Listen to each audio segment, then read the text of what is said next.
like you really want to? Can you love me like you do your hustle? Can you feed me past the food and grubbing? Can you clean me like it's church on Sunday? In the tubbing, scrub a dubbing. Clean the fountain, make a wish and throw 100. I might just blow it. Your heat ain't warming, your mountain's falling. I'll shove through you. You're feeling salty, can't have no nanny. I'm not your mommy and you's a Bobby. You found your hobby, how about Okay, hold on. What's up, everybody? There you go. It's your girl, Iman Loren, like Polo Black Honey Buns, bitch. And we're here for another episode of the Real Hoodwives of Chicago, a long overdue episode. We've been trying to plan this for we have been trying to plan 6 years at least. Like going on 6.5. Crazy. I'm like, that's longer than all of my relationships. Like, we have richienough. Hello, y'all. What's good? Yeah. Hey. Oh, I'm so happy you here. Wow. So I'm like, when I woke up this morning, I said like real intentions. I was like, okay, you gotta pack your candles, gotta pack your incense. Like I was so ready to drink with you. Okay. Yes. Cheers. Look. Before we forget, this is a segment called What's Your Thought Juice? Wasn't there like a jingle or something? I don't remember. This is real. Everybody has a jingle. Yeah. Like Shawnee, she was like T T T, and I was like, oh, there it is. that works too. Look, Slime sang a whole commercial break. Oh wow. You hear that when he was like Hoodwives? I didn't get that far into the episode. It's funny. I was like, yeah. I was high as hell. Like he was just passing them to me and passing them to me, Like, all right. and I was like, all right, cool. And I got to a second, I was like, I need a bathroom break. Just I went to go and pee, and I'm listening back. I'm like, is this nigga singing a commercial break? I'm not gonna take this out. I can't take this out. I can't. How Regina, how are you? I'm great. I'm good. Yeah. I'm feeling, I think that these days, whenever people ask me that question, I always bring it back home to, am I feeling balanced? Am I feeling centered? And I think that, I don't know, throughout my life, I'm a Pisces, I be emotional as fuck, but at the same time not, because I have Aquarius moon and a Libra rising, so I'm like... You have a balanced perspective. Yeah, exactly. And I think that, I was talking about this earlier, about how sometimes I feel like I'm analytical, and I can be an asshole when I know that is something... It's weird when like you hear that from me, because you're like, oh no, like blah blah, but it's like I really like actively work on that, because I already know how it makes people feel, and I know how I feel when I don't actively make sure that I am caring for people's well-being. So, yeah, I know that I can be kind of like analytical, but I also want to be very like open and inviting, and I look at situations as not as like opportunities to like call people out or like, you know, shame people or anything like that. It's like, no, like I listen to like actually listen. Like I'm not like just like Not listening to respond. You know what I'm saying? Yes. So yeah. You said something very valuable that someone kind of affirmed for me. But before I forget, this is a segment called What's Your Thought Juice? What's your thought juice? I can't wait to like read. Okay. Okay. Right. Yeah, maybe we should talk about like we're No, for gonna real. this episode's gonna be lit. Like that's it. I will personally wake you up in the morning. I will personally call you. No, please. I will. Like, would you like me? Because you gotta be there at 6, right? I gotta be there at 6. I don't start my shift technically till 6:30, but I know it's really weird. If you're on time, You know, you're late. You know what I'm saying? If you're early, you're on time. You know what I'm saying? I feel you. So I don't go by that. I roll in at the exact minute. I roll in there. Exactly I'm like, y'all are not paying me for this extra 30 minutes. You don't pay me to get here 3 hours early just so I can be on time. What am I about to do? Sit in my locker, make a bologna sandwich, What cut am I the crust like? off. What am I supposed Come to on. charge my phone? Bitch, my Wait. phone's already charged. Okay. So this is going to influence whether I continue this episode or not. When you cut your sandwich in half, and I know Ellie's gonna listen to this. Who? Ellie, my roommate. Okay. I just look. When you cut your sandwich in half, how do you cut it? Diagonal or vertical? Yeah. Okay. I mean, just be honest. I don't really cut my sandwiches. You don't? I don't really cut my sandwiches. However, but if you did, PB&J's, you cut those bitches diagonally. Grilled cheese, you cut those bitches diagonally. But like any sandwich with meat, you cut that bitch in half. okay. I feel like I'll stay because you gave me 1 out of 3. And I can appreciate that. You know, I'm trying to work on being compassionate. I just feel like the diagonal cut, it's just a lot. It's like... It feels like terrorism. And my roommate, she cut it. Because I imagine... Your roommate's making you sandwiches? Look. That's hot. No. She made me an ice cream sandwich. She didn't even make me an Wait, she made you an ice cream sandwich and cut it in... Trader Joe's made me an ice cream sandwich. And then we cut it in half. And I was Trader Joe's makes ice cream sandwiches? Yo, ooh, okay. Because I'm really about to put y'all on. The coffee ice cream with the brownie chocolate chip, like, cookie on the outside? What? Sounds really fire, actually. It's actually fire. Okay. I'm, like, ready for it to get a little chilly because fall's my element. Fall is my element. Fall's my element. You know what I'm saying? Scorpio season is amongst us. I would love for you to be at my birthday celebration. Ooh, let me know. I want to go to Lips. What's Lips? I will tell you about my dream that came true. Okay.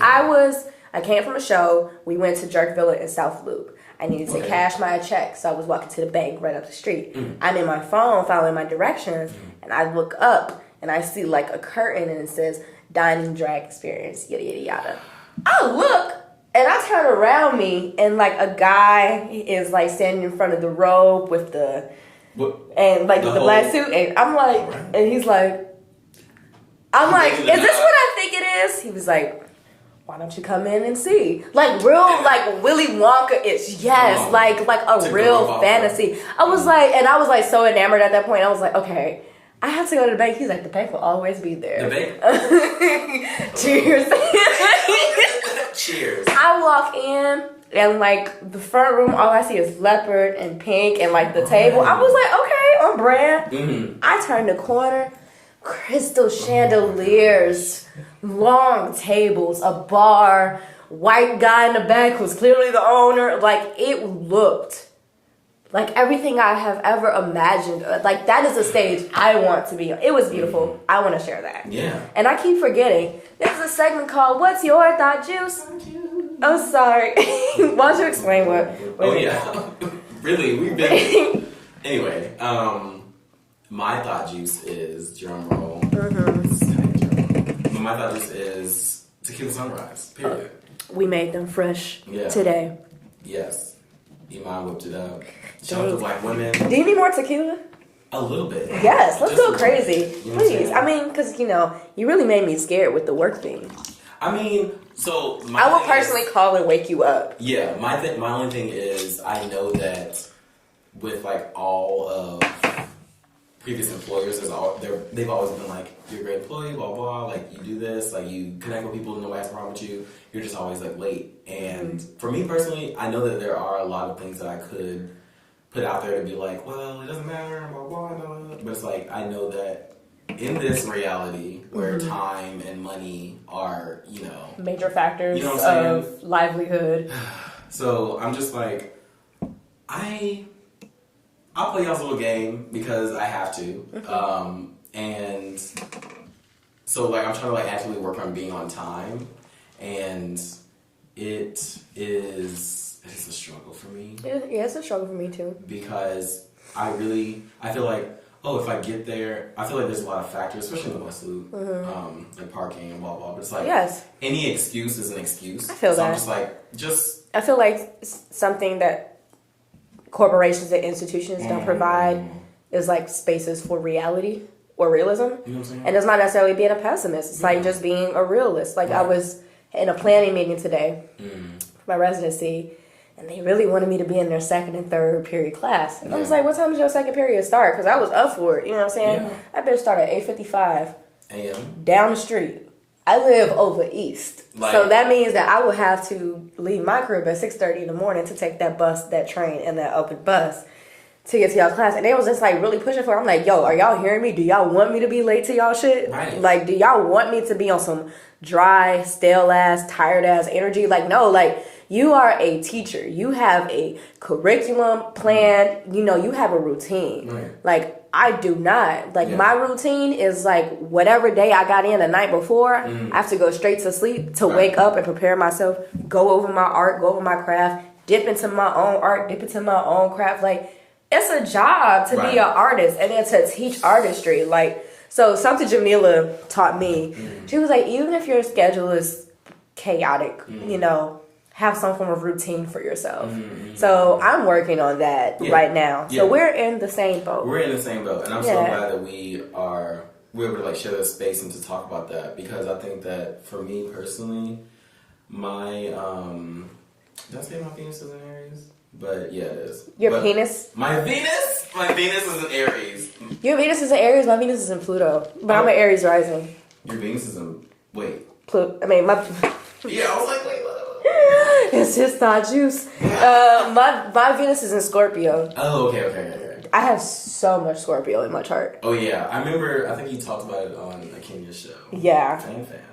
You are okay. Like I love you so much. I want to be your best friend. Wow. Honestly, I really truly do. I have a Libra rising. That's the reason why I'm. And me and Libras are so incredibly close. Like. Look. Sisterhood, brotherhood, like I love Libras. So I have a few things I want to talk to you about, and then so we was talking briefly about you being a transplant. Where are you from? I am from the 7-5, Suffolk, Virginia, Peanut City, period. That's it. So, I love it. I love history lessons. So Suffolk, Virginia, where I'm from. Actually, I grew up in the Navy, so it's kind of like really. Yeah. Let's hear the story. I really want to know about richienough. Like, okay. I am so. You feel maybe this is just like an episode. I just want to praise you. Oh my god. Because you've helped me so much. Like just to eat. Oh my gosh. You know what I'm saying? And like, I'm not a person that's gonna ask for help. I know. I will pray, finesse my way through whatever to like, you know, and it's not even just a matter about like imagery. It's just a matter about what history asking for help has put me under. Asking for help has made me a commodity. Asking for help done got me abused. Right. Like asking for help done like put me in more situations than like just struggling by my damn self. Exactly. You know what I'm saying? So it's like, and I appreciate you for understanding that like I'm not like I claim finesse because that is social engineering. It's a way of movement. It's some people you supposed to finesse. You supposed to finesse niggas who think that they just finna fuck down on you. You know what I'm saying? I'm finna drain all your shit because you think your dick finna get drained at the end of this. Like, you a goofy. If you think it takes just me taking me on a date, like, just to get some pussy, like, you bugging. All right, let me get 2 more free meals. Right. And another one. Right. And another one. Hello. And another one. And you gonna keep trying until you get tired. That's it. And then what you gonna do? Not fuck with me? Okay. All right, bye. Bye. You feel me? Like, and it's that type of thinking, but like you are so genuine and like you trust that like I'm not gonna accept anything if I don't really need it. Right. Exactly. But you are like a unicorn to me. Because like it's not even the fact you helped me, it's just like I literally have no idea where you popped up from. I just seen you so much on Instagram and I'm like, who is this person? When did we met at the Hoxton. We did meet at the Hoxton. I've seen you. But I feel like I've seen you before. That's why I just connected with you. I was like, okay. Back to your story. I want to know everything about you. Like, and I promise I will wake you up. Just please, like, have this conversation. No, for real. Like, I will wake you up. I'm going to set my alarm. Yeah, and I also feel like if I ever feel like I like really need to go, I'm actually like, you know, I'll establish that boundary. And I feel like you would respect that. So yes. Like, I'm not pressed. And then we'll like just like have lunch and then finish our conversation. There we go. Okay, so here we go. Also, I'm sorry before I cut you off. I just want to let you know you are welcome. This is yours. Like for tonight, like we're going crazy. Let's do. And also, if you want to take some home, you can take some home. Yeah. Yes. We might have to do that. All right. So boom. All right. So yeah, I'm gonna finish. I'm gonna like answer a question, finish the drink. Answer a question, finish the drink. Also, we're gonna have drinks. Yeah. Yes. Drinks. Okay. Right, so you were in the Navy. You were born in the Navy. My dad was in the Navy. Okay. So I'm a country boy for real. So same here. My parents are from. my parents are from Chicago, but my grandparents is from Salisbury, Mississippi. Okay. There it is over there. My dad is from. He's from. Oh wow. Oh, he doesn't hear this. I'm gonna say it's not Salt Lake City. Salt Lake City. Forest City, Arkansas. What the heck? He's from Forest City, Arkansas. My mom is from Springfield, Arkansas. Okay. both like these are both. We grow our own watermelons. We grow our own pigs. Really? My neighbor is 2 miles away. So you eat pork? I don't. I think that's like a. That's good. I mean, you know, I would love to not eat pork. I think that However, bacon is great. I love me some pork bacon. Look, bacon is really great. And like a pork chop is when you deserve it. Hello. And I feel like, honestly, I'm going to get like too off track. But like, I will come back to that. Mm-hmm. I was born in Fallbrook, California. But like, I don't really remember a lot. And then moved to Virginia Beach. And then was there for a little bit. Then we moved to Pensacola, Florida. And then we moved to... You just all south. Pensacola, Florida. Then we moved to... I was there... Where did I go? I was in the 3rd grade. Oh, we were in Florida until 3rd grade. 4th grade moved to Arkansas. My dad was deployed. 5th grade moved to Virginia Beach again. 6th grade and 7th grade moved to Buffalo, New York. And then 8th grade through college moved to Sumter, Virginia. So... You've been with your parents for most of your life. Yes. And you've had to move around because your dad was in the Navy. Exactly. Boom. Got it. And at first I thought it was a, you know, I was all sensitive and blah, blah. But at first I really thought that it was inconvenient and blah, blah. And I would like cry when my sisters had to go to their class and never blah, blah. But then I was like, you know what? I can either sit here and cry and be sad, or I can like level up, be friends with people, and become adaptable. Decided to adapt. So that's honestly what brought me here today. Went to school in Virginia, and then I came here, and I was a toy designer at first. A toy designer? A toy designer.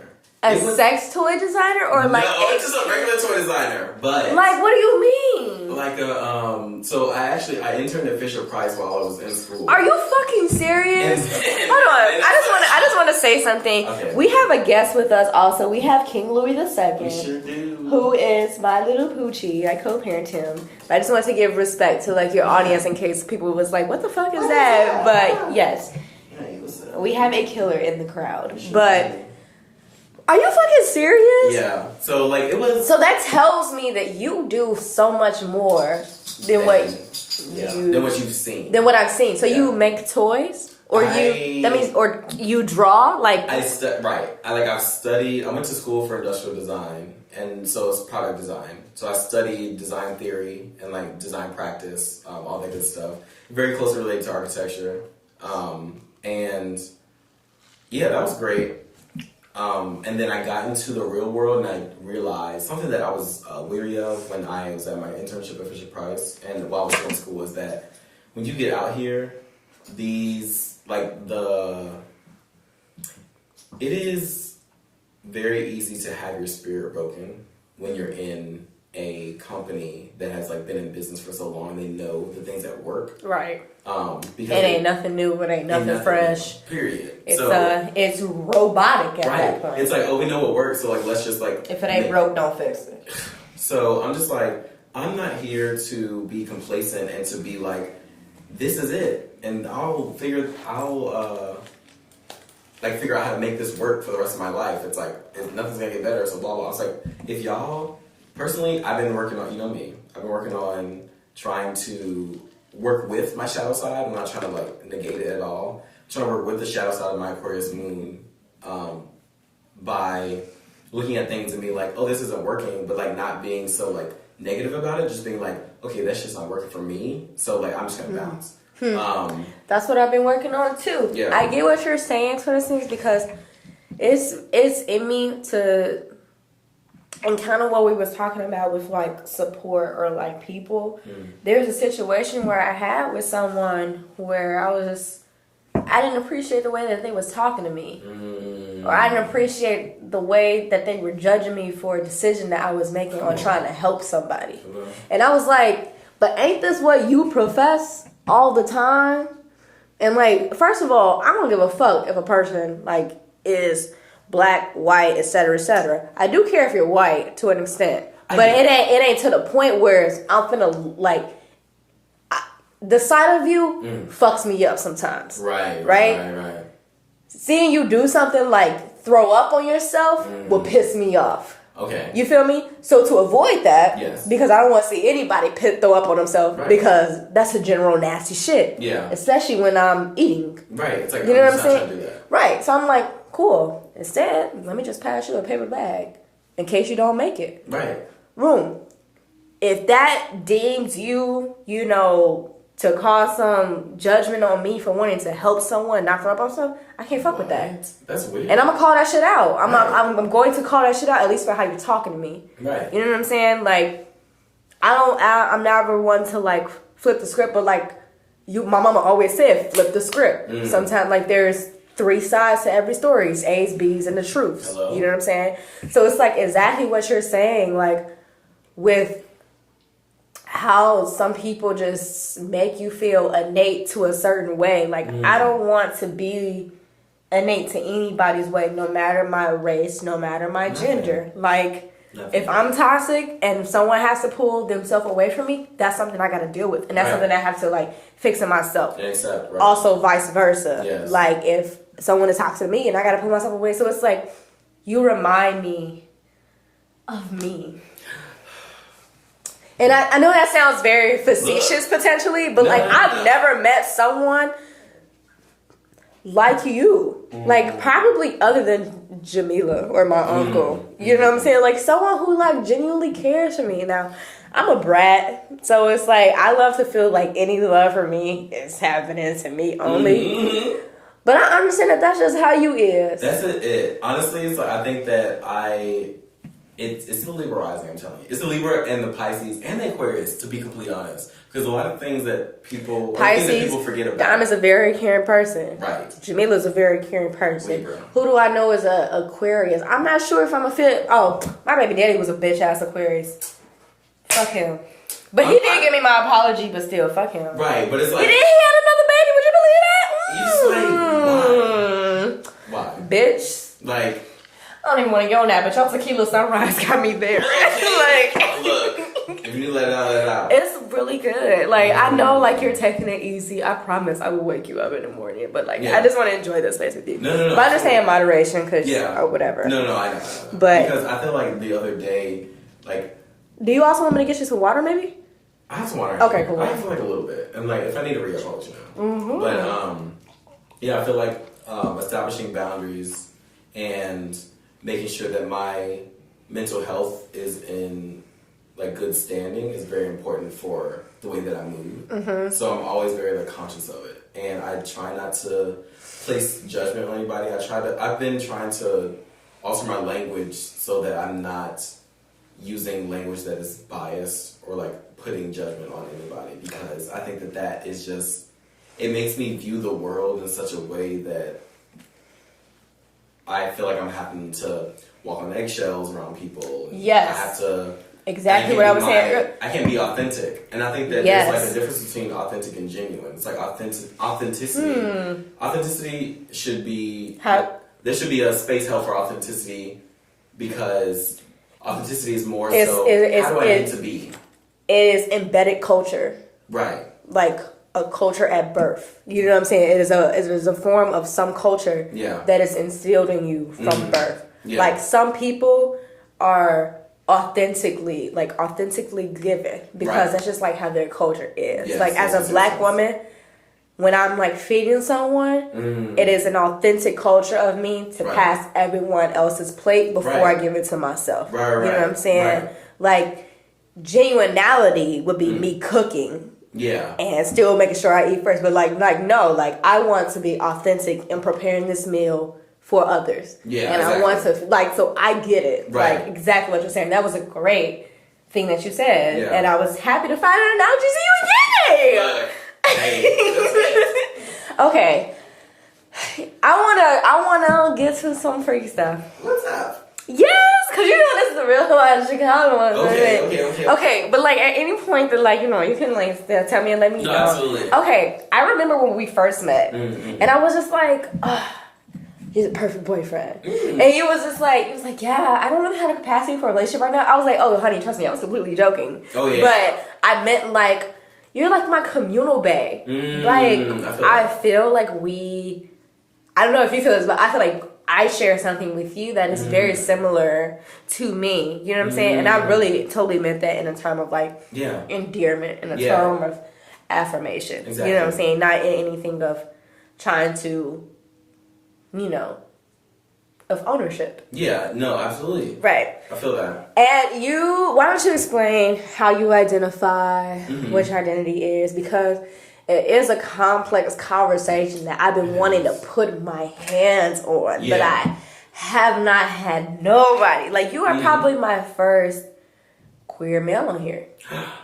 Really? Yes. I am honored. Fresh and Cariana are both cis-het males. Yes, absolutely. And I have more episodes coming out with males who are all cis-het males. True. Also, how many other males have I had on the podcast? Slime. You said Slime is also coming out. Toaster is coming out this Thursday. Yeah. He is also a cis-het male. Slime is also a cis-het male. Yeah. Nothing wrong with that, but that is that's how you feel. One perspective. Yeah. Right. You know what I'm saying? So boom. So come here. So honestly, that's a couple things I want to talk about. First of all, like I'm just gonna like touch on this at first. And then talk about me, because that's the type of person I am. This is the platform for it, honestly. For real. There's like honestly nothing wrong with being cishet and being straight. I think that for the longest time, whenever I was growing up, there was so much pushback against me because I guess I've been talking with so many people, and I guess that the closest thing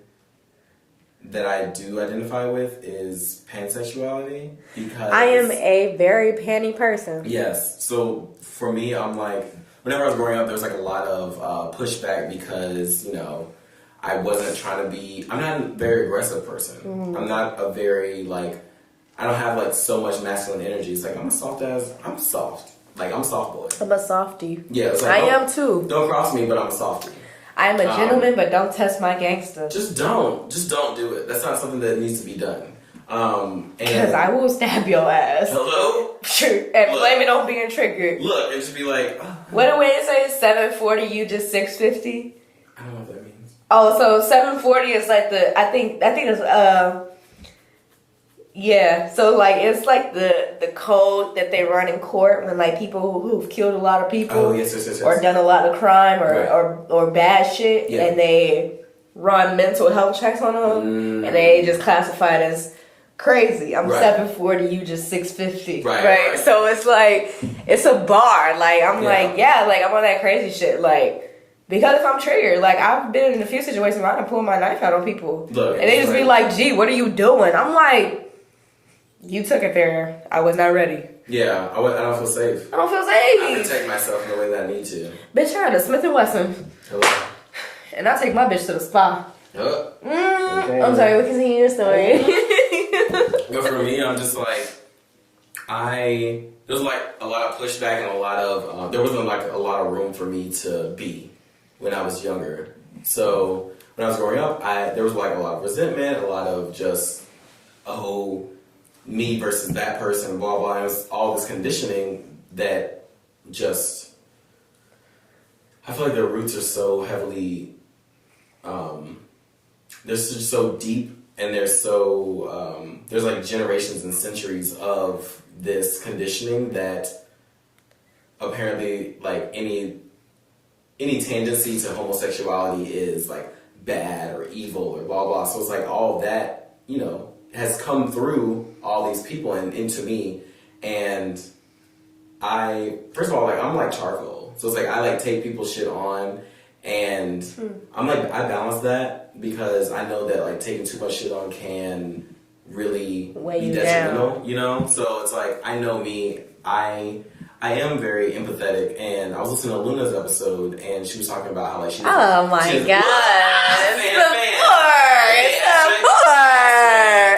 support is what we love here at the Hoodwives of Chicago, because this is a real show with hot sauce stories. You have had hot and mild sauce, right? You have had our Harold's or Uncle Remus, right? I don't think so.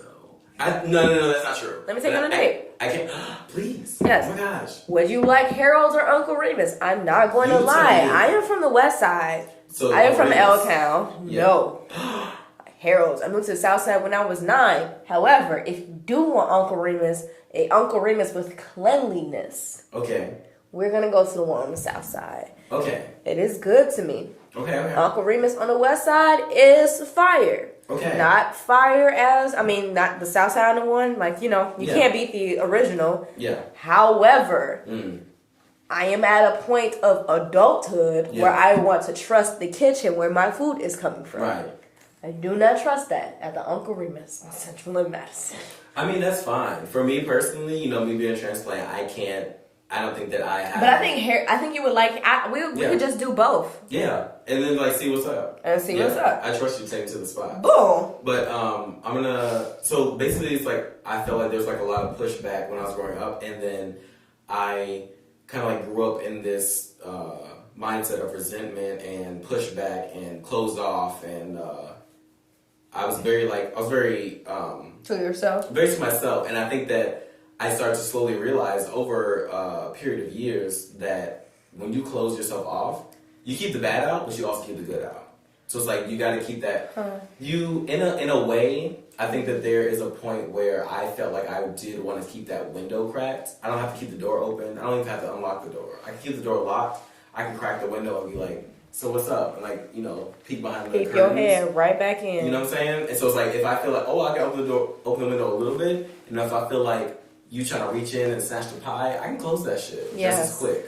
So, and honestly, with Aquarius moon, it's on or off. I either fuck with you or I don't, and it's very clear, very apparent. I will not be rude to you. I will still be cordial to you, but you know exactly where you stand with me because I don't do that flip flop friend of me shit. If I don't fuck with you, I will still be nice to you. I will still be. I don't have to be friendly to be cordial. Yeah, I don't have to be friendly to be cordial and to be genuinely kind. Yeah. I think that people fuck it up when they think that being kind means that you have to be pleasant. You don't have to be pleasant. Something I always say, something one of my hojis say something that he taught me, 2 things that he taught me. He was like, kind is the fairground. Kind is the middleman.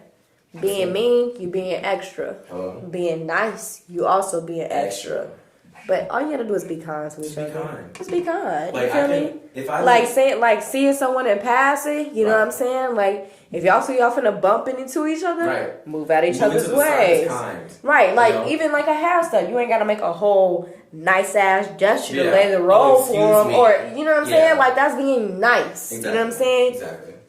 Being kind. I bump into white people deliberately. That's for reparations sake. I was like, if you and also y'all naturally move the fuck out my way. Right. So who am I not to strut down this straight ass path? I felt when I think I was at a Six Flags or something like that. The first time that ever happened to me, I was walking. I was like, you know what? I'm just gonna keep walking, and people walked around me. They moved out your way. That That's exactly my life. That's also what 79th, because you said you read my book. That's also what 79th is a catwalk is about. It's about catcalling. Quit. All right, go ahead. It's about catcalling, how catcalling is a dangerous nature. You know what I'm saying? They don't understand how dangerous it is. A man gets his ego shot down. That's exactly how a lot of black women died. That's how people get murdered. What the fuck are you talking about? It's exactly what you said, because of their ego. So fragile, crazy. So gentle, right? But also the idea of how a black woman walks with so much established confidence. Right. You know what I'm saying? I walk unfuckwittable, as Angel Mafi says. I walk in the way where you want to move the fuck out my way. You have to. You feel me? And if you're not like Brittany said, don't come just don't come for me unless I send for you. You feel me? You getting sent right back. I promise you. Return sender, a false check. Talking about we can find that address. Yes, I get it, and oh my gosh. Okay, are you ready? Man, I use the restroom really, really fast. Yes, let's do a pause. Yes, please. So yeah, I feel like a lot of the times when I was growing up, I was very there was a lot of pushback on who I was allowed to be, who I thought I had to be, in order to be palatable to people, and while also trying to strive to be, authentic. Yes. wherever I was. Palatable to people. You know what I'm saying? So it's like, yes, it's a survival tactic to be it palatable. is. So I felt like whenever I was growing up, there was a lot of resentment. There was a lot of like, oh, like I'm so mad. I'm like hateful and blah blah. And I think that I got to a point where I was like, honestly, it was a moment where I went home. My mom was like, "This is the worst Christmas we ever had because you were just like being so standoffish and like you were being very like, you know, distant. Oh, man, you were just very reclusive. Exactly. So it's like it was just like a part of all the things that I was never allowed to talk about. Like I never felt safe to talk about any of these things. Like I grew up Christian Baptist, so it was just a lot. It's like there's a lot of things I couldn't say. There's a lot of response to me being the way that I was or the way that I am, honestly. And at one point I was just like, you know what? I just don't want to do this anymore. Like I sat down and told my family, like told them everything, told them how I was feeling, blah blah. And I was just like, I personally, like, I want to, like, have a relationship with y'all, and, like, I had to, like, let go of all this shit. And I think that has been very transformative in the way that a blessing in a form, right? You know what I'm saying?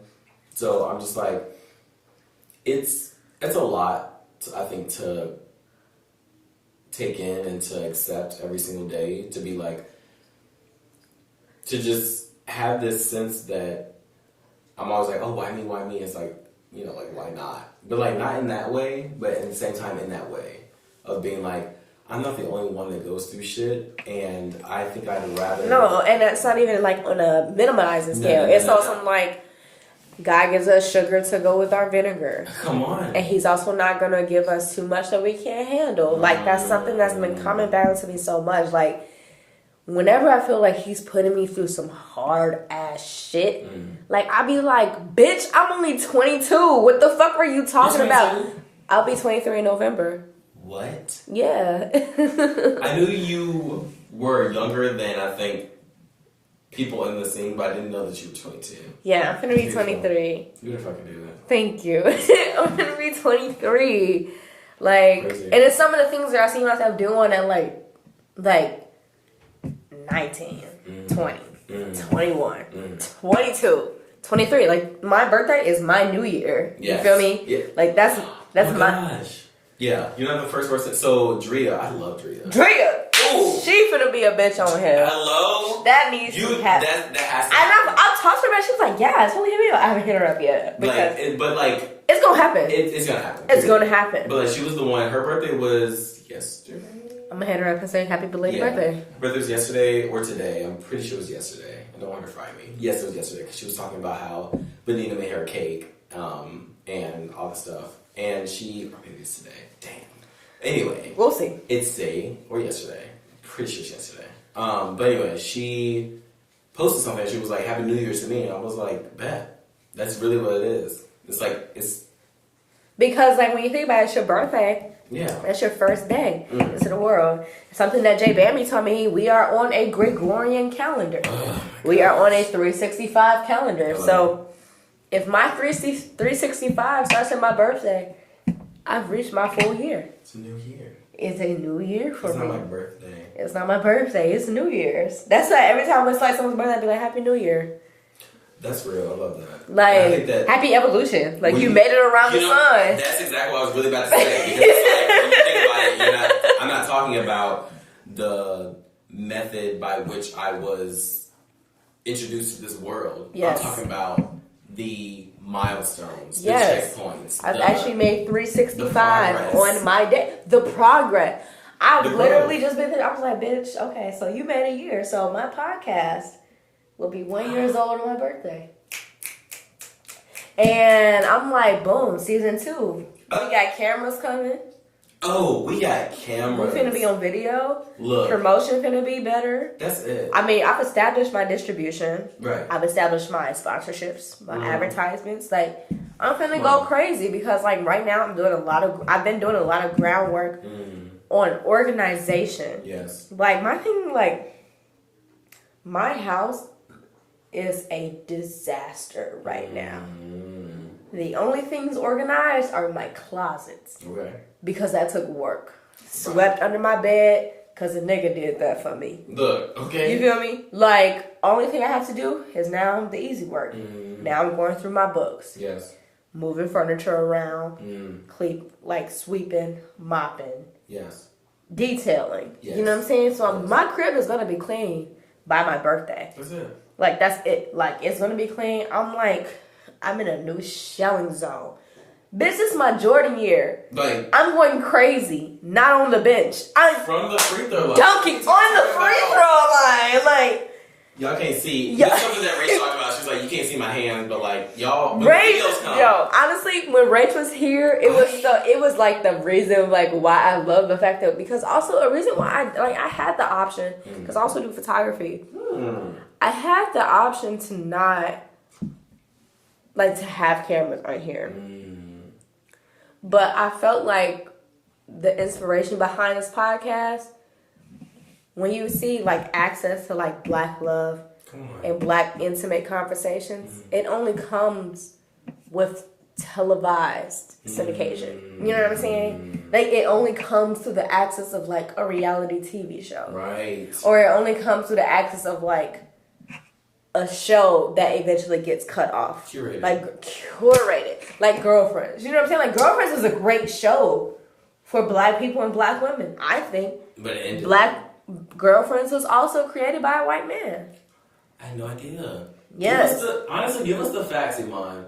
John Singleton wrote a lot about Black love. He is a man, a cishet male.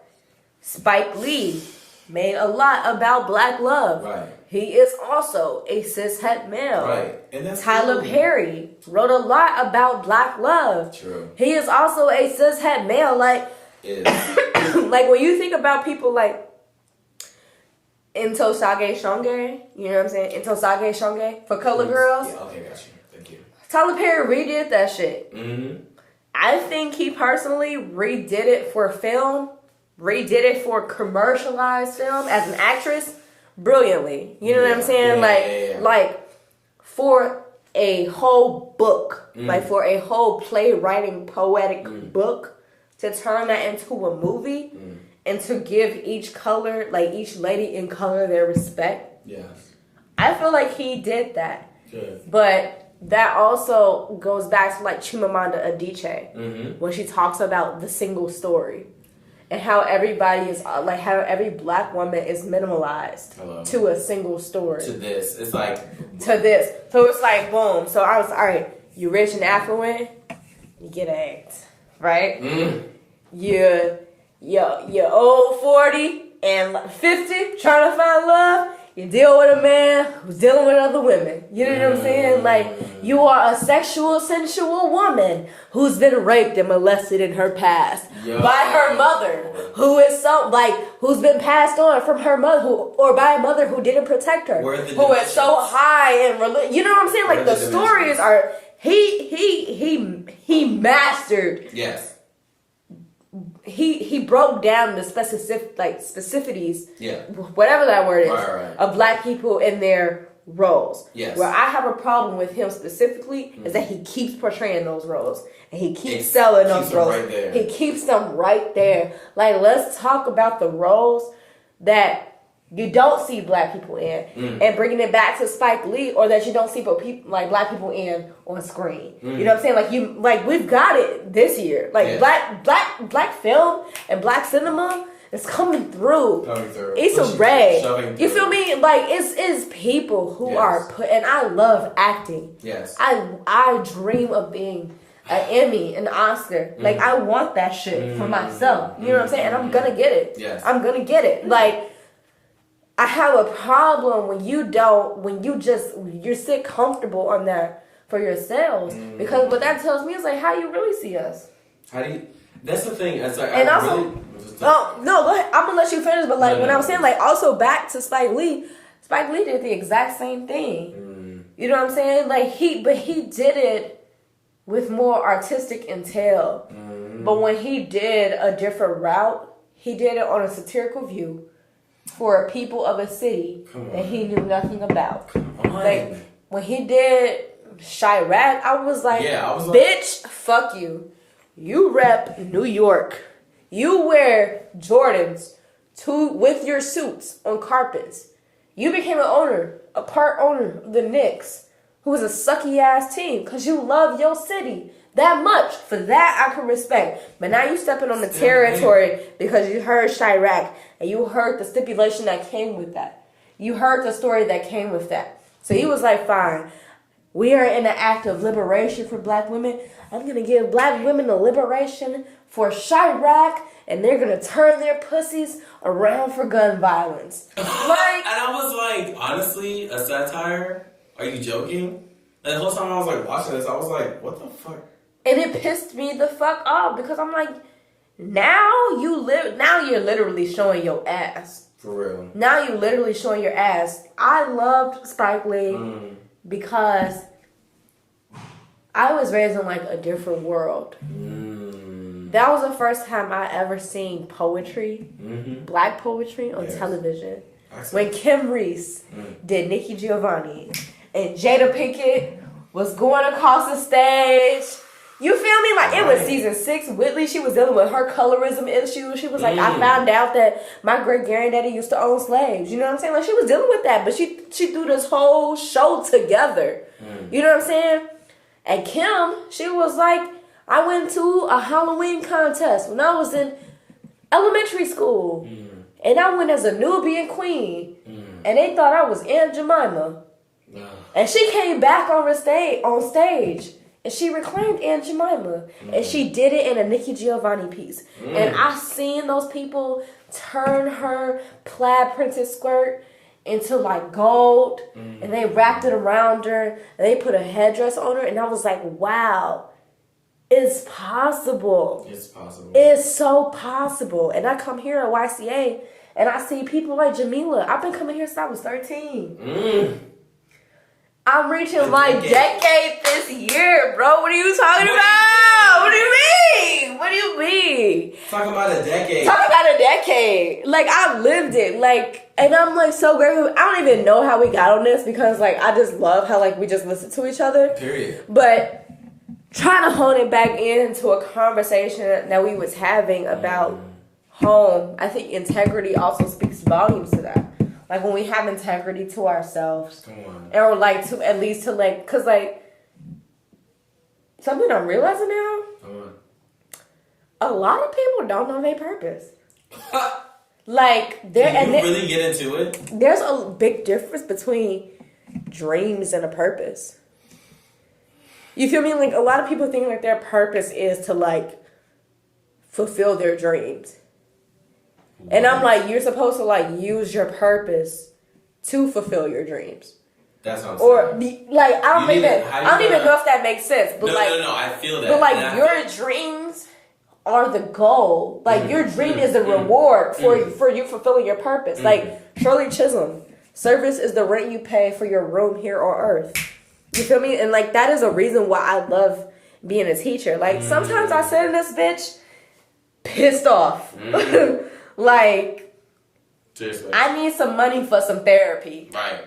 You feel me? Yeah. I need some money to eat. I don't have family. I don't have friends. You know, I'm not finna ask for help. Because who am I finna ask? Because I'm feeling debt. All right. I don't got no space to be in debt. So what I need is more money. So that I can eat and pay my rent. Right? I need resources. And I'm about calling that. But I've been doing my service. I've been working here probably since I was 17 years old. I started my internship here when I was 17. 17, 18, 19, 20, 21, 22, 23. 6 years. Been coming here for 10 now. Like, I'm embedded in this. Like, I created this. And, like, everybody now has been telling me, like, oh, we're just so proud of you. Like, we just see the growth of, like, you just speaking up. And, like, I'm just grateful for people like this space. For people like you who get it. And also back to what you were talking about like your childhood and how you was raised. I was raised Jehovah's Witness.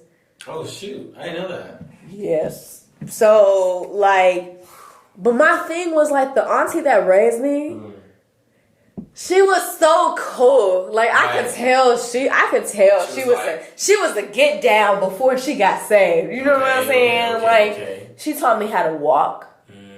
Like with a strut, with a purpose. Not to walk like... She didn't, like... Honestly, she taught you how to move, not just walk. How to move. Taught you how to move. Yeah. Taught you how to navigate this world. Yeah. That's what it was. Because there's a complete difference between a walk and a move. Like when you walking, it's kind of like the difference between existing and living. When you walking, you're existing. Of course, you're a human being. I ain't trying to be ableist.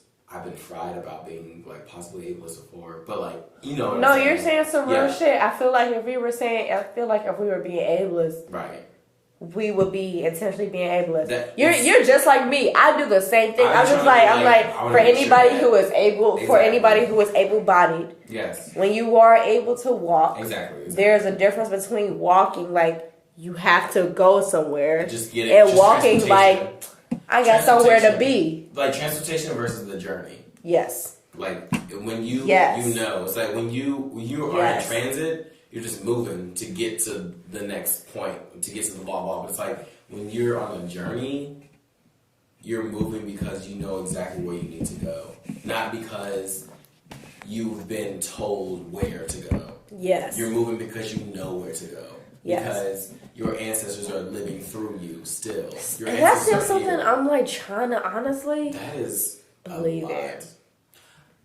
Talk about it.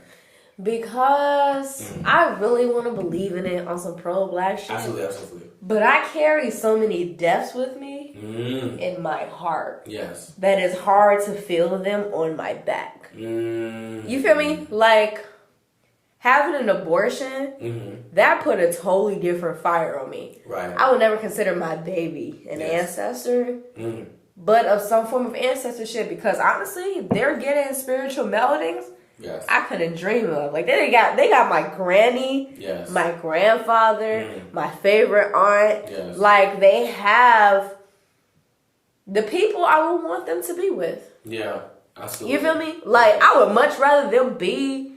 Like I'm not necessarily a believer in like heaven or hell. No. I'm a firm believer in purgatory. I'm a firm believer in restoration for a new earth that will come later. Yes. I'm a firm believer in Armageddon. Yeah. I'm a firm believer in these physical things. But in the tangibles that we've been told to place our faith in, not too sure about that. I just feel like for me, when you have a faith that relies on the fear of other people, there's no way that at the end of that anyone's going to find salvation. Yes. And I think that is my personal qualm with organized religion and blah blah, because I really want people to be happy. I don't want anybody to find happiness at the expense of other people. I want people to enjoy the way that they exist here. Yes. But I don't want it to be that they have to like harm somebody or they have to ignore someone's ignore someone's I guess certain perspective about choices, identities, and decision making. You know what I'm saying? I feel that something that you literally just brought into my mind right now, it kind of got me worried about what this new world will be. Because I've chosen Jehovah to be my God. I decided that from when I was younger. Yeah. You feel me? Right. I believe that God is too bountiful to have any binary. Hello. But like, I'm not finna I don't really want to call my God a she. I don't really want to call my God a he. Right. I just want to call them by their name. I want to call God by God's name. By God's name. And the name that I've been told was Jehovah. Like, and that's the name that I'm going to give because I like that name. It's a raw ass name. It's a good name. But knowing with what Jehovah and Jehovah Witnesses teach, I'm a good ass person. I'm a rich ass person. Exactly. And Jehovah blessed me bountifully. So you mean to tell me that me and my queer ass is not going to be welcome into the new world? I don't believe that. What the fuck are you talking about? What the fuck are you talking about? I don't believe that. I don't believe it. I feel like when the way that I feel as though I have been molded to move in this world, if I feel so very connected to that and I feel as though I'm not enlightening, that's weird. well, not weird. I don't like to use the word weird. Enlightening is a thing. Yeah, I feel like weird is cheap. When I'm encouraging people to shed their light, because I do feel like I am. You are very enlightening to me. Thank you. You are very enlightening to me. You like. Can I just be completely candid with you? Please. And I didn't mean to cut you off. No. I've been super suicidal. Yes. For the past 2 months. Okay. I haven't tried to commit suicide since I was released from Hartgrove. Mm-hmm. Hartgrove was a mental facility that it started in when I was younger. Yes. You feel me? So, like, there's been some times since I tried to kill myself, but there was a moment in time most recently that was so dark. So bleak. I have to pee. Go ahead. I'm gonna pee really quick. Go ahead. Seriously, keep that. But what I was saying was, like, I was very in a dark place, a very bleak, like, dim place. And I was just like, how can I kill myself without really hurting myself? You feel me? So I was calling up people who I thought was really there, but they weren't. And it put me in a really bad place. I was just like, damn. So you really just wanted me for my body, but you promised me you wasn't there for that. Right. Like I depended on you. Like you banked yourself on being that person who loves me, and they wasn't. But when I think about how I cried out of that, and like I think about you, you definitely enlightened me to keep going. You feel me? Like I don't like anytime anyone supports me, I see that bigger than putting money in my pocket or making sure that I eat. Yeah. That means you want me to live. That's the thing. It's like you want me to keep going. That's what it is. Because personally, I'm not with like the whole idea that we have to. I understand that we have to have money in order to like move to the world, but at the same time, it's like for me, I'm not here to like. I'm not on no like checker shit. I'm on some chess. Like I'm not here to mate with no fucking checks. Like that's just like not what I'm doing. So whenever I do have the opportunity to feel like we always want to mate with checks. Look, with the no. I get checks. I get that. I feel like in like. But I get what you're saying in the game of strategy. Like you're not playing a game with anybody. You know what I'm saying? You're not moving strategically in the sense of individuals. Like you're not trying to cross anybody out from the board. I'm not trying to do all that. It's not no competition. It's not no cutthroat shit. I'm like, if I can get my money and I can like support myself, and if I have enough to support other people, I give that unconditionally. Yes. Like, dead ass unconditionally. Yes. I think a lot of people will try to present themselves to you and try to tell you, this is unconditional, this is unconditional. There are a lot of things in our lives that we like claim unconditional, but there's always conditions. And there is always conditions. There seems to always be conditions. And I think that like you are right about that. Right. And I feel like for me, my revolution for me and for other people is to give without even thinking about possibly getting back. Like when I give, I literally give and I don't think about it. Like it's just like I put it out of my mind. And people are like, oh, like I want to pay you back. And I'm like, if you feel as though that will make you comfortable to declare that you think that you could possibly be in debt to me or anything like that, that makes you reevaluate your purpose or how you're presenting your giving. Yes, because I'm like, I don't want you to think that.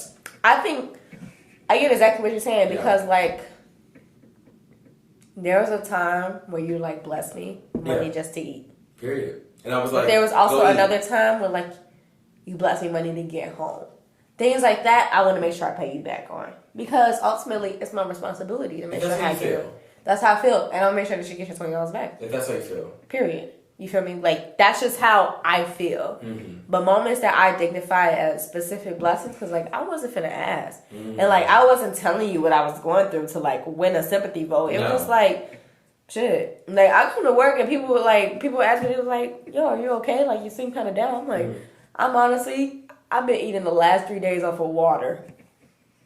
I am drained. I am so drained. It's not even that I'm tired. Right. I don't want to pass out in this bitch. Exactly. You feel me? I'm not trying to do that because I'm not trying to put like that weight on anybody else. Period. And I think that that's the reason why I feel as though, especially being in transplant Chicago, coming here and listening to people, listening to what they need, and then evaluating myself to be like, oh, we all live in abundance. And I think that there are certain moments where people can see their own abundance in a certain way, and other people see their abundance in different ways. And I think in the way that we were both viewing our abundance, in that moment I felt like there's no hierarchy here. In the moment I felt like I can give a little bit more because like I'm good here. Like I'm good right now, and I see somebody who can benefit from the light that we all deserve. So that's the reason why I give unconditionally. I want to ask, like, do you feel like you feel responsible to do that to people in Chicago? That's really interesting. Because you are a transplant in Chicago? Damn. So, I mean, but there's a big... I mean, like, and I'm not saying that... I'm not asking shadily. No, absolutely. But, like, my thing is, like, I would feel like if I transplanted to a city, I would feel like it's my personal responsibility to support the people in the city before I try to put myself on. I feel that. No. But I feel like when you support me specifically, because I love using I statements. I can't speak for anybody else, and I choose not to. Like, that's a deliberate choice. Like, if I move to another city, there will be specific people, not even that I would want to help, that I choose specifically to invest in. I feel like you invest in me in a way that's bigger than just helping. Yes. You know what I'm saying? Like, your help is coming to a show. Your help is coming to an event. Your help is sharing. Your help is... You do more promotion for others, probably more than more people in Chicago. Like, you inspire me to support and, like, you know what I'm saying? Yes. And I've been living here since I was born. Yes. Like, it is people like you who are necessary, who get the mission. Like, you know, like, I'm not going to even lie. I feel like when Chance got on, niggas out of nowhere came to Chicago.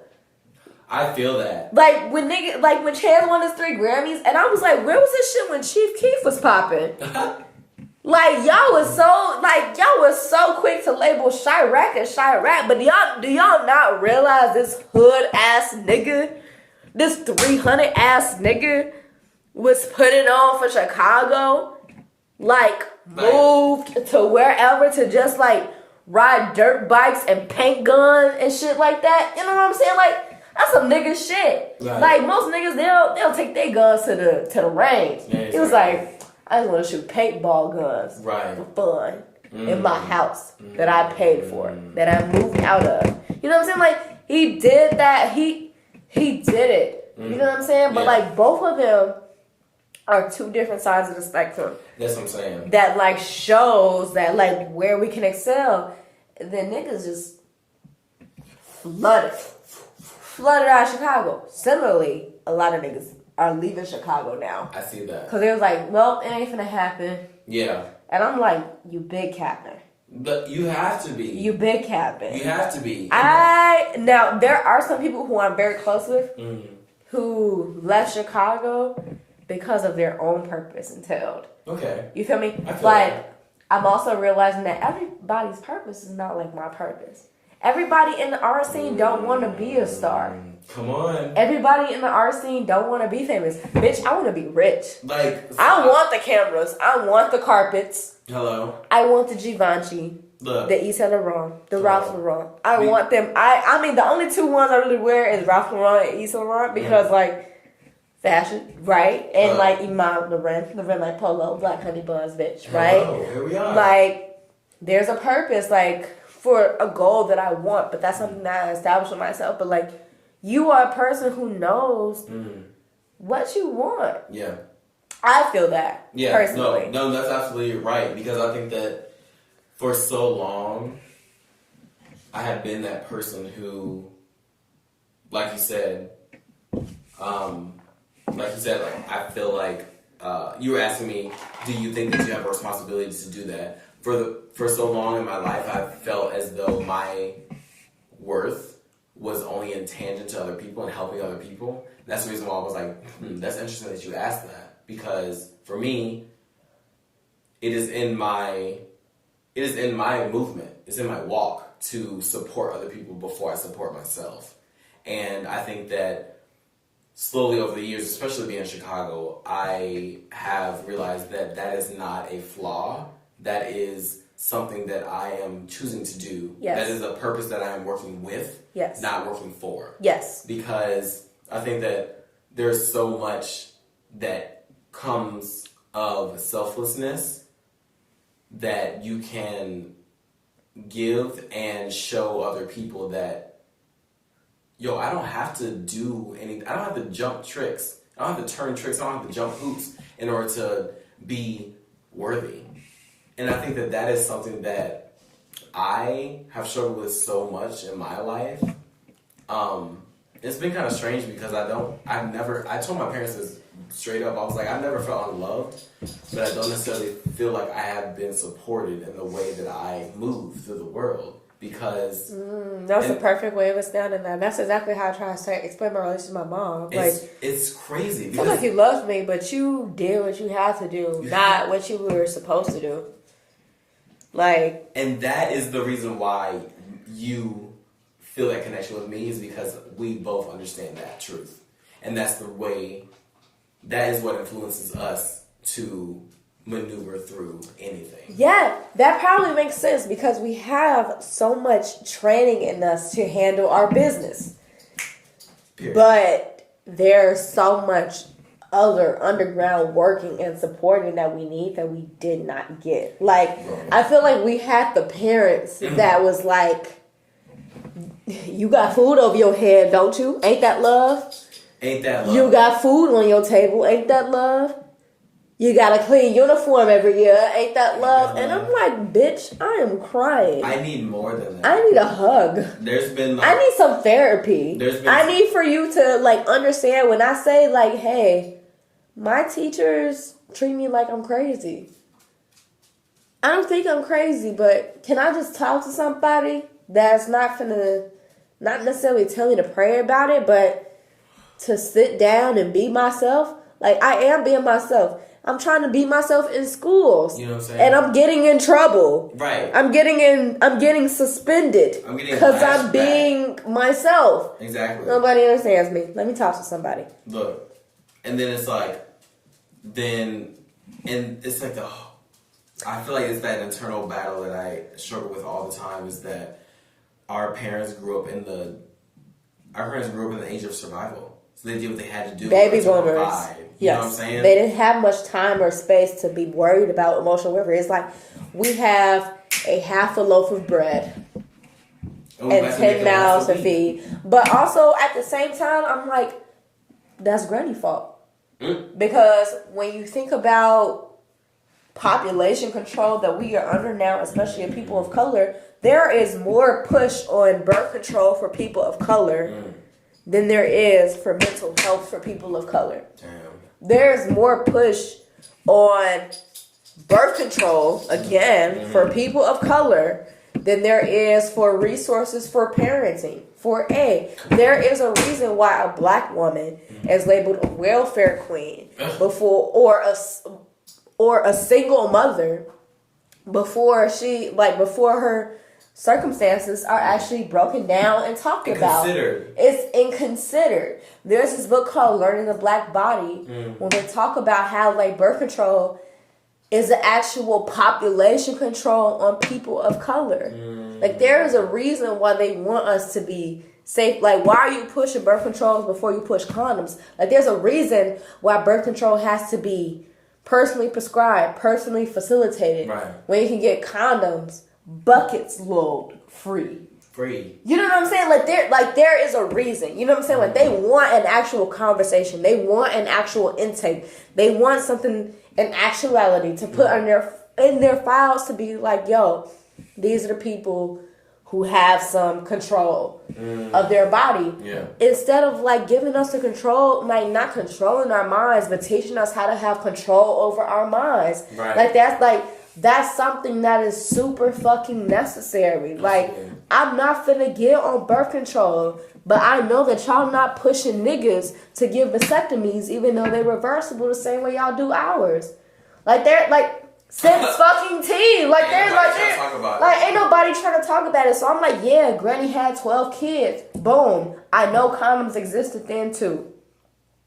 So what you're not finna do is blame black women like it's some big generational gap or some big morality gap. Like, no, like, y'all didn't prep us in these conversations. Like, I would have loved a conversation, which is really why I wanted to have this podcast. Yes. I would have loved a conversation with my OG. I'm like, all right, real shit. Right. So, like, what's a real sexual way, a real sexy way that I could tell a nigga to put a condom on? Let me know. Let me know. You feel me? If you really want me to be safe. Because I've been in situations where I'm like, all right, cool, let me be safe. Let me get on birth control. Got on birth control in high school. Niggas start thinking, come in my shit. Because I said I was on birth control. Right. Punch the fuck out their ass. What the fuck are you talking? Now that's violence. Now it's hurting. You see how, like, so systematic it is? Like, how, like, it's a fucking cycle. Like, if you would have just had a conversation like, okay, here's some things that I used to do. Right. You know what I'm saying? Exactly. Suck his dick with a condom on. Like, please. Like, you know what I'm saying? Like, you know, engage in foreplay more. You feel me? Like, there should be no reason why I have, like, an older person who I deemed as my personal sister. You know what I'm saying? To give me tips on that. Right. Well, I'm like, that should have came from my mom. I lost my virginity when I was 14. Imagine if I wish I could have had my virginity since I was like at least 18. But also I'm very grateful for it because that means I would have also went through the same struggles. But that's cute. Right. Because by the time I'm approaching my 30s, I'm in more intimacy. Now my mind and my sex radar is on a whole different level. Because it's on a whole different intimate independency level. Right. Because when I let you into my intimacy, I'm letting you into my independency. Right. Like, you understand, I can get myself off.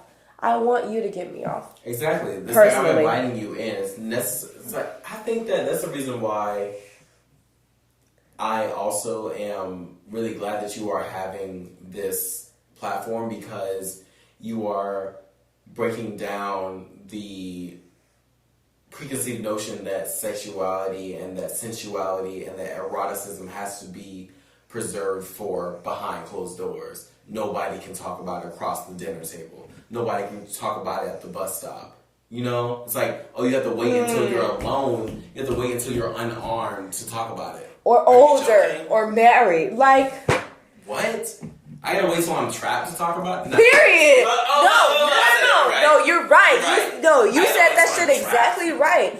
I gotta wait till I'm trapped to where I feel... Okay... Like, this is just how I see it because I've seen it so many times. I'm 40.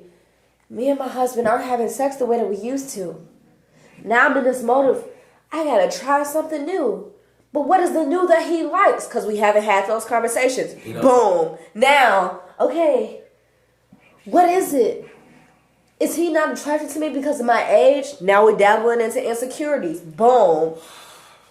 Like, you feel me? Like, it is a cycle because of silence. Like, exactly like Jazz Star said. I forget her song, but she has a song called Sandra Bland. Okay. When she's like, I think she said something like silence is violence or something like that. It is. Or like, and it really is. Yeah. I don't give a fuck how promiscuous you want to label me as. Best believe I'm finna make your ass come gloriously. Like. But bigger than that, I want to know what you want to sustain a relationship. Like, the reason why I'm proud of us, I consider you a millennial. Yeah. No, absolutely. 94. I am Gen Z. Technically, yes. 96. Yeah. After 95? After 95. Is Gen Z? Yeah. Okay. Is 95 Gen Z? I think it's Gen X. Okay. Personally, I think Gen Z is like closer to the 2000s, but I'm gonna do my research. All right, got you. Right? I feel like millennials is up to 99. Millennials are like Rach, Brittany, Yes. Slime. Yes. Like, Jay Bambi is like, I would consider her the age under millennials. Like, she's, Jay Bambi? I think she's like 24 maybe.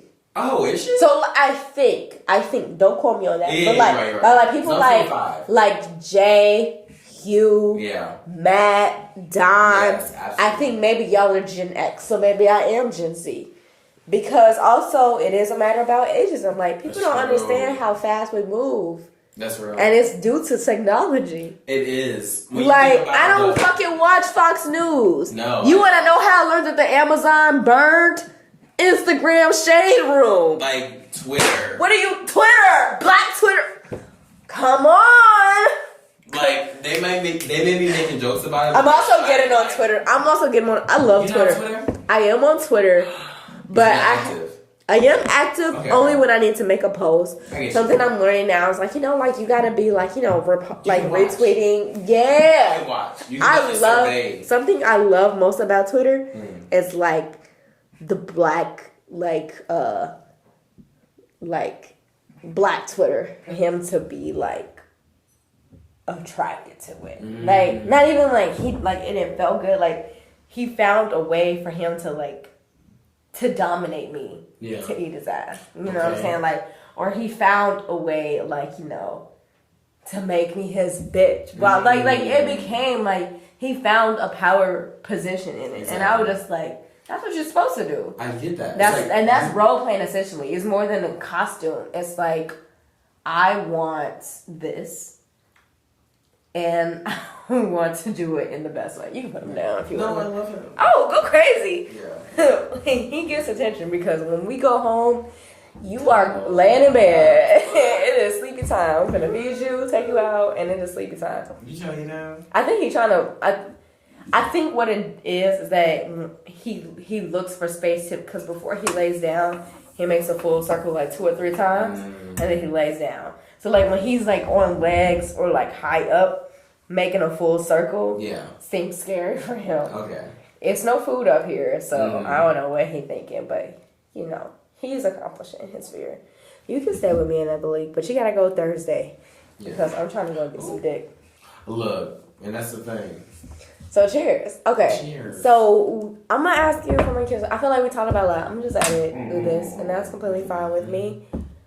I really do want to talk to you about like what bisexuality is like for you as a man. Yeah.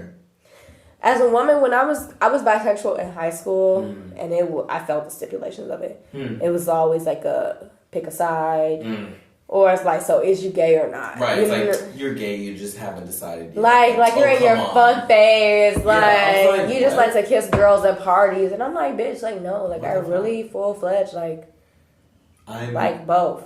I'm swinging for both teams and winning championships. And winning champions for both teams. A champion. And then people don't realize, they're like, oh, like you think it's a game, you think it's a phase, you think it's like blah blah blah. You're like, you're selfish and all this stuff. I'm just like, what? I'm like, no, bitch. I just like. I like what I like. Both, yeah. And I think that's the reason why like I'm moving more towards like pansexuality. It's like if I feel you. I want to explain what pansexuality is. So in my. Because I'm a genderqueer, gender fluid. Yes. I'm a genderqueer fluid folk. Yes.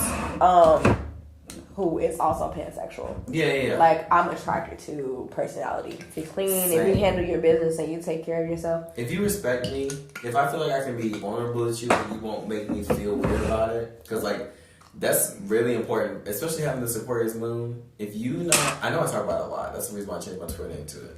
But it's a great Twitter name. It's like, it actually comes from, when SZA came out with Control. Okay. Love her. Love SZA. Pre-Control SZA. Also a Scorpio. She is. Come on. Honestly, mixtape SZA's my favorite SZA, but with Z?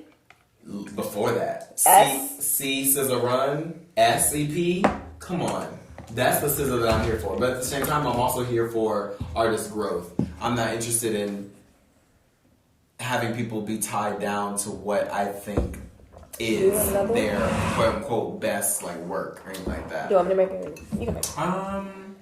I think I'm good. Okay. Yeah. But thank you though. But yeah, so it's like for me, 20-something. When 20-something came out, I was like, oh yeah, I gotta change my name to 20-something. It's 20-something. Come on. And so after that, I was like, oh, like, then I changed my name to like Uncle something when my nephew was born. And then Volume 1 something when I dropped my first tape. Volume 2 something when I dropped my second tape. I get it. I'm getting Aquarius it. Moon I'm something. getting it. Aquarius Moon something when I realized that I am working with my shadow self. Yeah. So it's like, I'm not turning away from it. I'm not running away from it. I'm not being like, this sucks and blah, blah. It's like, no, it's like, I do understand that this Aquarius energy has to live with me. It doesn't have to live in me. It doesn't have to live for me. It lives with me. Yes. Because I am working with the trajectory of my life. Yes. I get to decide what influences the trajectory of my life. And our zodiacs do depict that sometimes. Like, Right. like I have 2 Scorpios tatted on me. A Scorpio sun and a Scorpio moon tatted on me. Like, Yes, Scorpio Moon. I'm Scorpio sun, Scorpio moon, Aries rising, Yes. Scorpio Venus, Scorpio Mars, Scorpio Pluto. Yo, I'm Pisces Mars, and I think You fight like a Pisces. I sure do, and it is all about like feeling, like that Venus and Aries. When I think about the Pisces who I'm close with, and I think about how they might fight, we're so similar. Like when me and like I don't know what Dime's moon is, but when me and her talk about like how we fight, we be on the same edge. Yeah. You know, it's emotion driven. Right. You know what I'm saying? It's But y'all also have a great wall, like a great like he was like, boom, you heard me. I'm emotion driven now. Hello? You feel me? Like That's what it is. And it's like it's weird because like in order to work with that Aquarius and that Libra, it's just like I have to know that my emotions cannot overpower me. And I also have to know that logic can also not overpower me. right. Because it's so easy for me to be like, to look at somebody and be like, oh, well, you shouldn't like allow yourself to be persuaded to act that way because like you need to be in control of your emotions, blah, blah. I understand that that is a privilege for me to be very objective and in control of my emotions. And I have to understand that I need to make room for people with fire moons, people with water moons, to be like, if you need to be expressive in that way and that's what makes you feel comfortable, that's what makes you get to the next moment, I have to respect Not the that. next level, but the next moment. The next moment. Because I'm not interested in trying to force you to be in competition with anything in order to get to the higher, the Man, next I'm mad I level. really didn't get to answer my question. Wait, Like, go ahead, ask my go ahead. question. No, it's not even a No, cut you out because, like, definitely. I want you to be able to go in detail. Like, okay, the things I really just want to know is like, Yes. what are some of the stipulations that go through like you being a bisexual male? Like, do you get in relationships with women, I have never been. Well, no, that's not true. Well, or would you? Or do For you me- see yourself married to one over the other? I think. I that- mean, not like, you know, No, gender no. non-conforming society, et cetera, but like, absolutely. idealistically and realistically, when you see Absolutely. yourself married to Yeah. such particular form. Yeah, I think that when I look at myself in relation to commitment or long-term commitment, there's a particular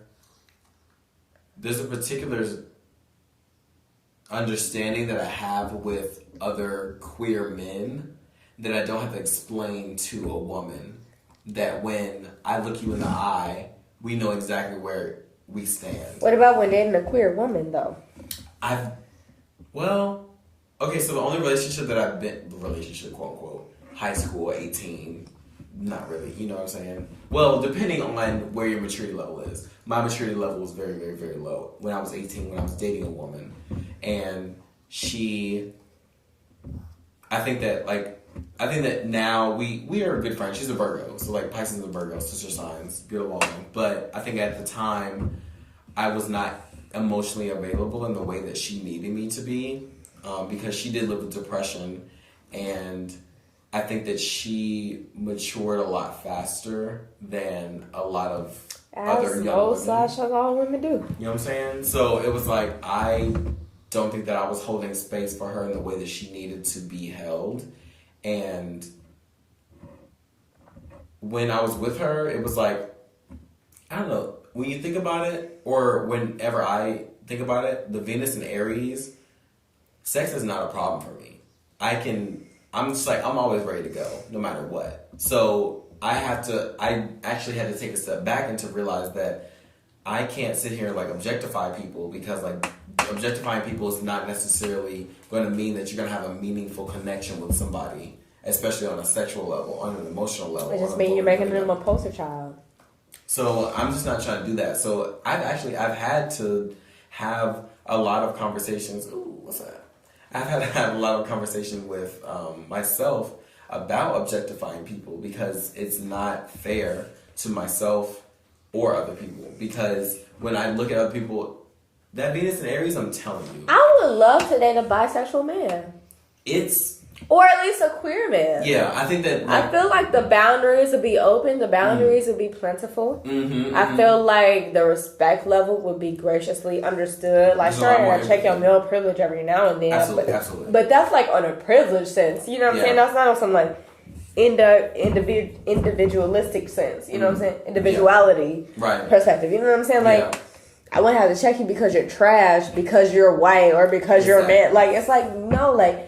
You're using your male privilege right now. Like, encourage your friends to shut the fuck up when I am trying to speak in the midst of a conversation. Exactly. Because even when I say I'm trying to speak, I shouldn't have to raise my voice. I shouldn't have to raise my voice. Because you don't gotta raise your voice to your homeboy when you're speaking. Hello. So what I expect you to use is your male privilege. Yeah, be like, yo, to be like, hold on.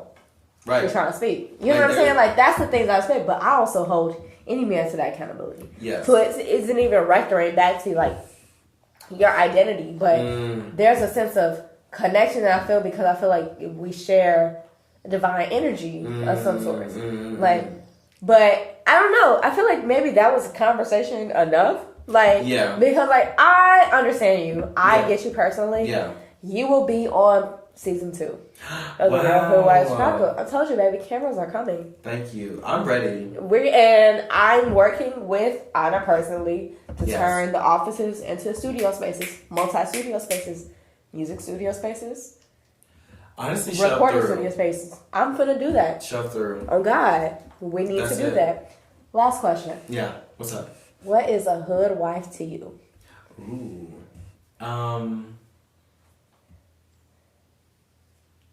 A hood wife to me is someone who's not afraid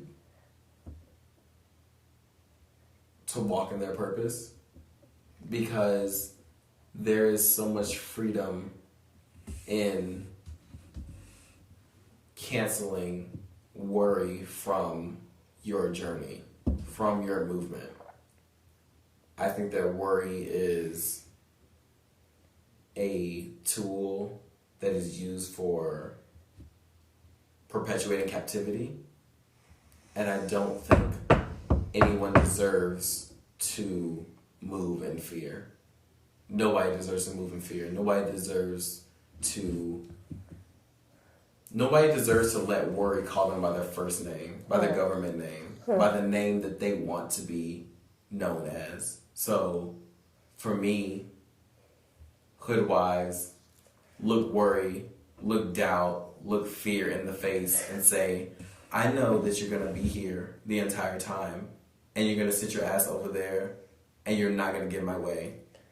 Yes. And I'm not asking permission. Yes. That's a hoodwife. I love how you said that. I seen that in such a visual sense.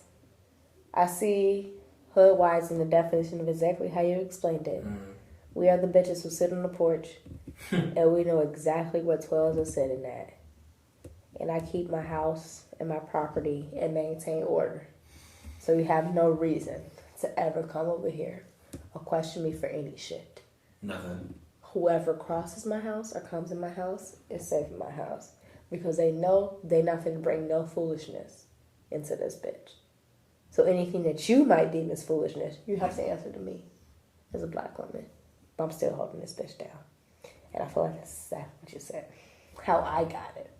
As a hoodwife. As a creator of the Real Hoodwives of Chicago. I love you. I love you, Iman. Okay. Because like we're like an hour and 30 minutes in. Look, deep in it. deep. We should go get some Maxwell's. Absolutely. Or some Harold's. Oh my gosh. What do you want, Maxwell's? Honestly, whatever you feel. Your heart got elated with Maxwell's. Look, because that fish sandwich with fries. A deep fried beef Polish. I want Just that. let me know. Boom. And it's in Pilsen. So Yes, boom. it is. So where can we find you at? What do you have going on? Plug yourself. Yes, thank you. So, y'all can follow me for healing, to be completely honest, at richienough, richienough on Instagram, SoundCloud, Apple Music, Spotify, all that good stuff.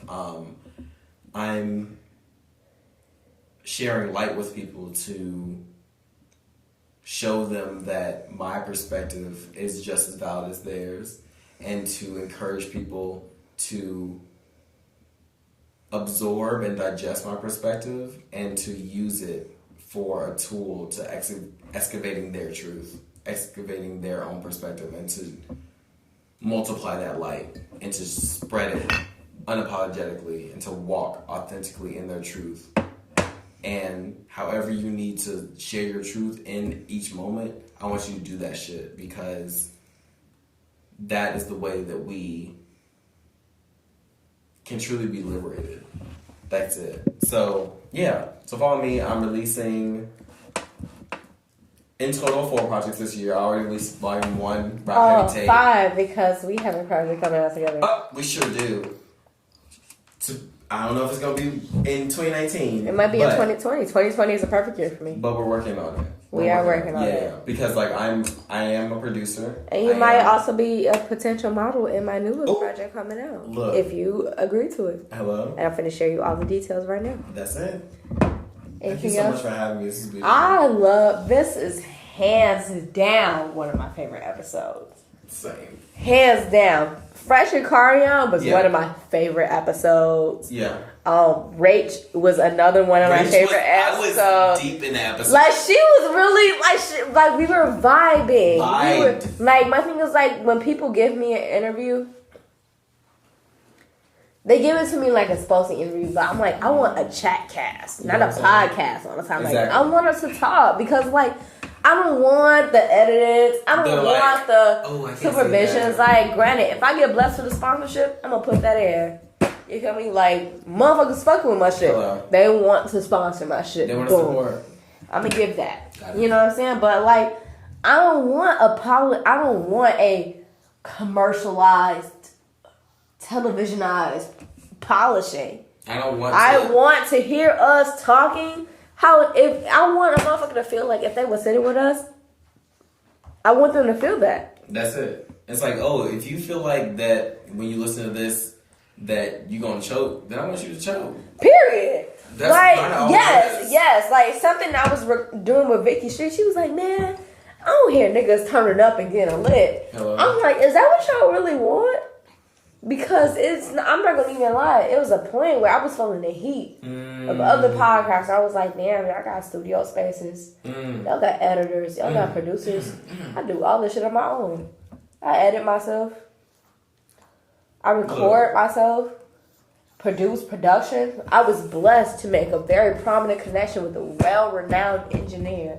Make sure y'all shout out House at Jungle Media Production and Jungle E Productions and Music Garage. You feel me? Right, gotcha.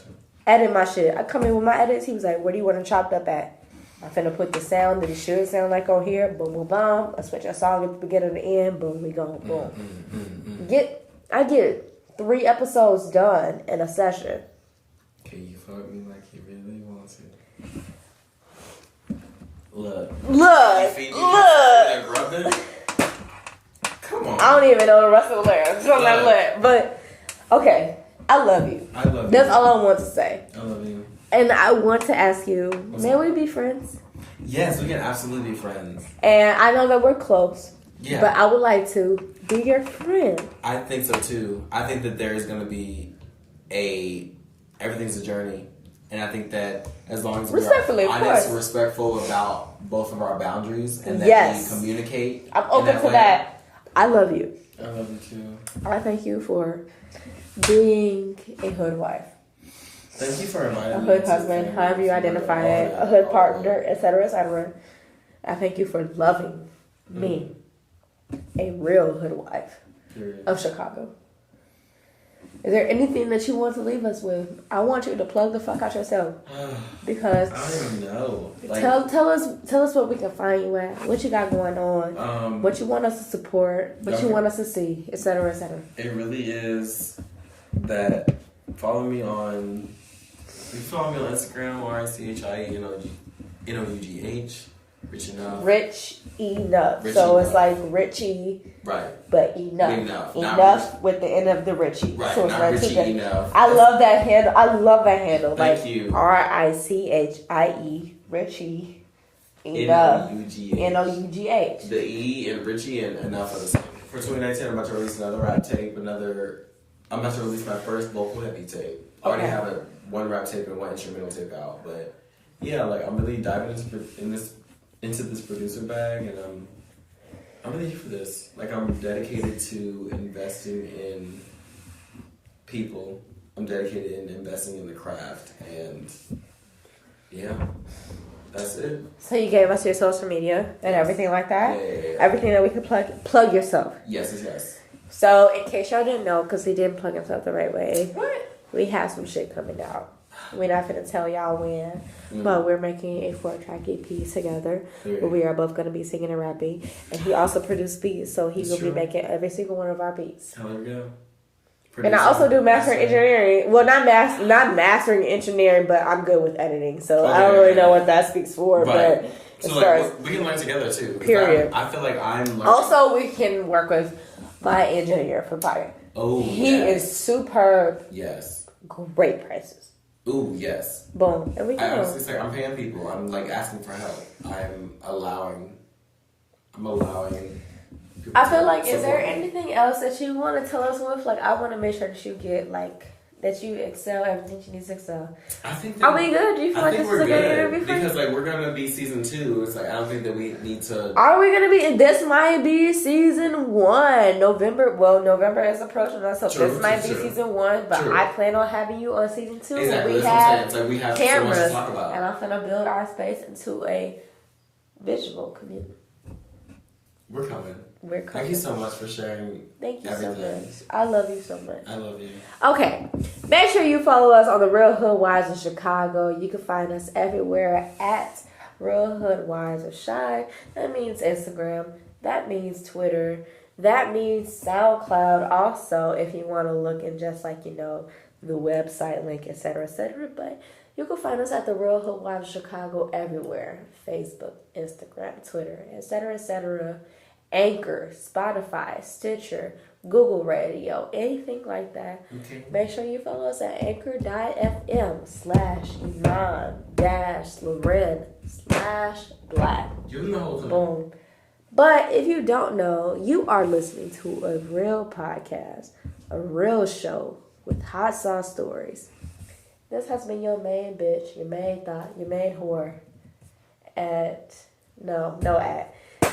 Just Iman Loren. Just Iman Loren. Google me. Google. I don't even know if I'm Googleable yet, but we're finna find out. Okay. This is a Real Hoodwives Chicago, a real show with hot sauce stories. You found your hobby, how about that? Running up. You just the runners up. Got cherries and blossoms and buttercups. No chocolate and pussy is honey nut. I'll climb you like trees, don't fall for the breeze. Just saying your names, fake niggas is me.